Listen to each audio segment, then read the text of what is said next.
How are we going, everyone? Just been doing some weeding here. Took off the wildlife friendly bird netting here because I got some brassicas that popped up next door here because I was weeding. Some lettuce as well, and the mustard's taken off beautifully, so I wanted to get in here and do a little bit more. You can see the irrigation, how I've got it looped around here like an S-bend. I'm going to talk about that in an upcoming episode on how to irrigate your garden. This isn't the way I recommend you do it. I've just put this down here like this for now, out of the way temporarily, but we'll come back to that on another episode and talk about irrigation, the types of pipes to use, drippers, whether you use a slow a dripper system or a slow release like a perforated hole as we have here on the pipes. Have a look at this. We've got a regulated dripper here which allows about 2 litres per hour to come out of the pipe per hole, so we'll talk about the ratios and how much pipe to install and what sort of spacing later on. But for now, more importantly, I'm preparing this little section here to plant some spring veggies, and I'll tell you something, I spent, I don't know, half an hour before the rains came, because it came down earlier on, weeding this little square metre. Overall, it's 2.5 by 3, 6 square metres, let's say about that. And I spent a good half hour to an hour coming through here, and the first thing I came across, look over here, see that there?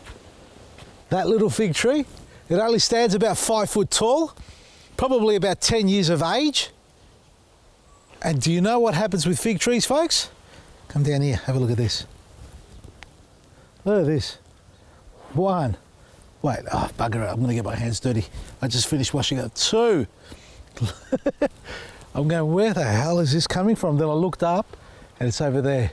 They're suckering up everywhere. Now, it's not enough that I've got all these weeds growing in this garden bed here, totally infested with clover as well.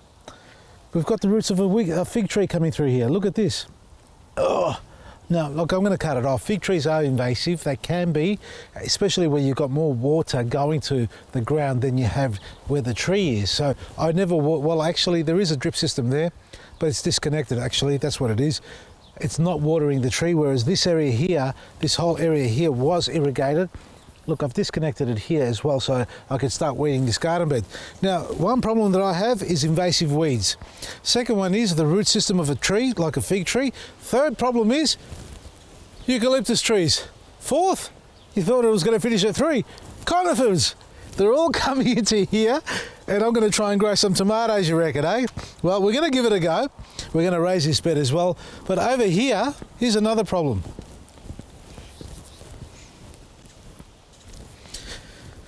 I took this idea, I got this idea. This is actually my father-in-law's, my late father-in-law. This is what he did. He had in Essendon, right? He had a concrete jungle of a garden, right? And in one corner it was 5 metres by about 2.5 metres, maybe 6 by 3, hothouse that he built up, he raised up above the ground. So he did a brick wall about, I don't know, 600, 800 high. And when I had the garden centre once upon a time, he bought a heap of plastic off me, polyurethane plastic, clear stuff that is, and he covered it, turned it into a hothouse, and he grew at least 100, 200 cucumbers. Now my son loved those, and he grew them for all the grandchildren. Not only my son, my girls, and my nephews and nieces loved the cucumbers, and that's what he thrived on. Now, the biggest problem he had was, with the sheep manure that he was buying, there was clover in it. There were bulbs in there that never got broken down. So he was buying the sheep manure that wasn't crushed, the whole balls, and within those balls he was getting a lot of weeds. And I thought, you know what, I'm going to give it a go and try and do what he did. He actually went around with this unit here, this contraption here, and sifted all the soil. And I started to do it and I thought, no, it's impossible. And it is impossible because the holes are too big. And I'll show you what I mean by too big. This is what we are talking about. Where are we here? Clover. We've got, oh wait, we've got soil here. There's clover there, all over the place. Get this out of the way. Let me dig up a section and I'll tell you what happens with this. Now, in the past, well, I don't know, in the past or in the present or in the future, people may say, you know, pull them out like that. Pull out the clovers on top. But when you pull them out, see underneath here, let's see what's going on. Look at this. See all this? These are little bulbs, these are little babies. They're the beginnings of new life everywhere on all these little fibrous little roots, hair-like roots. See the little clusters there?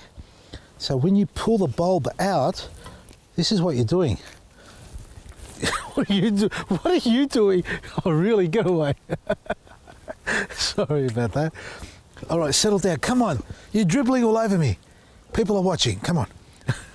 So we pull it out. So if you go to pull out the green waste on top, now there's nothing, well, there is a lot of things wrong with weeds. The main thing I want to say about this sort of weed here is, yes, it does grow a lot faster than anything that you grow in here. I had some lettuce growing in here earlier on, but these plants took over the lettuce and started to cast a shadow over them. So in respect to smaller vegetables or even herbs or flowering plants, these would cast a shadow, causing them to die off. And in the case of lawns, if this is growing in your lawn, you'll find that this will cast a shadow over that particular area and the lawn underneath will die off because it's depleted of sunlight. So yes, pull it out, but when you do pull it out, you're actually dislodging all these little bulbs which will become plants in their own right to come. Now my father-in-law used this beautiful contraption here. Maybe he used another one which had a finer grade in it, and he started to pan for gold, I reckon. Look at this. Look at this. But look at this. We've got bulbs everywhere still. I don't know what he did after that. I wasn't around to watch, but he told me he got rid of every single one. He went through at least 8 or 10 cubic meters of soil and eradicated the problem by sieving through it like that. Now you can use a herbicide if you like, a selective herbicide. I highly recommend you don't. That's the last thing you should be doing. I'd rather you do what I just did here, find yourself a sieve, or take the kitchen one if you have to, and get rid of it. And you can see I already started doing that earlier on, and I've got a heap more to go through it. So folks, weeds in the garden, yes, they are invasive if you allow them to grow to their full potential and allow them to flower and set bulbs underneath. If you can pull them out, and this is what I've done here, it's my biggest mistake. I allowed these to overgrow to the point where they've actually multiplied and developed way too much. So I'm going to go through the tedious task of cleaning this garden bed out and get it back to a manageable level where I can plant out my spring veggies. Preparing it as well, compost, manure, worm castings, black grit, mulch, all the above is going to go in. We're also going to talk about irrigation, as I said earlier. Check out our website, folks. If you want great ideas and tips and advice, go to vasiliesgarden.com. Our email address for any questions you want to ask us is admin@vasiliesgarden.com, and obviously the phone number 1300 627 374. We have been inundated with a lot of calls, so if any of you are still waiting for a call back or an email response, we're getting to it, folks. But don't hesitate if you need to ask a question. We're here to help you as best we can. And the weekend, up to 70%, actually it's more now, it's up to 80% off everything online, and we're giving 25% off the discounted price as well. It ends at midnight, so check it out, vasiliesgarden.com. The coupon code word is spring. Type that in and you get your 25% off the discounted price and some great specials. vasiliesgarden.com. From me, Vasili Maresi. I'm going to get back to work.